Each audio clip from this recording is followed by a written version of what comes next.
یہ بات چونکہ روز روشن کی طرح عیاں ہے کہ عربی زبان کی فضیلت جو ہے وہ تمام السنہ پر، تمام زبانوں پر برتر ہے، اس لیے کہ وہ قرآن کی زبان ہے، محمد رسول اللہ صلی اللہ علیہ وسلم کی زبان ہے اور اہل جنت کی زبان ہے۔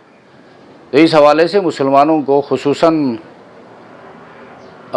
اس کی طرف راغب ہونا چاہیے، اس کو سیکھنے کے لیے شوق دکھانا چاہیے، اس میں مہارت حاصل کرنے کی کوشش کرنی چاہیے۔ اور لیکن بدقسمتی سے ہمیں انگریزی جو ہے وہ زبردست آتی ہے، لیکن قرآن کی زبان اور جو مسلمانوں کی سرکاری زبان ہے جس کو عربی زبان کہتے ہیں، وہ اسے ہم بالکل نابلد ہیں۔ اور اب چونکہ قرآن کریم تعلیمی نظام کا حصہ بن چکا ہے، اس کے لیے مارکس رکھے گئے ہیں، اس کے لیے کلاسیں متعین کی گئی ہیں اور پھر اس میں دنیوی اعتبار سے ڈگری لینے کے لیے اس کو ضروری قرار دیا گیا ہے، تو لہٰذا اس کو سمجھنے کے لیے اس کے مبادیات کو سمجھنا بھی ضروری ہے۔ اب کسی بھی زبان کو کما حقہ سمجھنے کے لیے اس کی گرامر کو سمجھنا ضروری ہے، اور تو عربی زبان کی جو گرامر ہے اس کو دو حصوں میں تقسیم کیا جا سکتا ہے، اور دونوں حصوں کو سمجھنا ضروری ہے۔ ایک کو علم النحو کہتے ہیں اور دوسرے حصے کو علم الصرف کہا جاتا ہے، اور ان دونوں کے اپنے اپنے فرائض ہیں اور ان دونوں کی اپنی اپنی خصوصیات، وہ آگے چل کر جب ہم پڑھیں گے تو اس وقت پتہ چل جائے گا۔ اب علم النحو کی جو تعریف ہے، تو تعریف سمجھنا اس لیے ضروری ہے کہ علم کی بہت ساری قسمیں ہیں۔ اب علم طب ہے، میڈیکل سائنس ہے، انجینئرنگ ہے، علم فلسفہ ہے، علم حساب ہے، علم ریاضی ہے، وغیرہ وغیرہ۔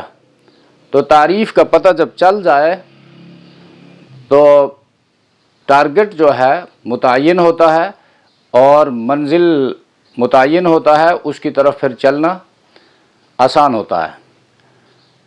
تعریف کو سمجھنا اس لیے ضروری ہے، اور موضوع جو ہے اس کو سمجھنا اس لیے ضروری ہے کہ غیر موضوع میں موضوع کا پتہ نہ ہو تو بندہ مختلف طرف جا کر وقت ضائع کر سکتا ہے، اپنی صلاحیتوں کو ضائع کر سکتا ہے۔ موضوع کا پتہ چل جائے تو پھر مطالعے کے اندر اس موضوع کی طرف خیال رکھے گا اور اس موضوع کو تکمیل تک پہنچانے کی کوشش کرے گا، اس موضوع سے متعلق مواد جمع کرے گا، اور اس کا ایک مقصد بھی ہونا چاہیے، اس لیے کہ عاقل بالغ انسان بے مقصد بے غرض کام نہیں کرتا۔ تو عربی زبان کو سمجھنے کا جو مقصد ہے وہ دنیاوی لحاظ سے اس کا فائدہ عربی بولتے اور لکھتے وقت خطاؤں سے محفوظ رہے، اور چونکہ عربی قرآن کی زبان ہے تو اگر عربی میں مہارت پیدا ہو گئی تو قرآن کی زبان کو سیکھنے میں کمال حاصل ہو گیا، سمجھنے میں کمال حاصل ہو گیا، اور پھر قرآن کے معانی کو سمجھنا، اور معانی کو جب سمجھے گا اللہ کی مراد کو سمجھنا آسان ہو جائے گا، اور یوں جو ہے قرآن پر عمل کرنا آسان ہوگا۔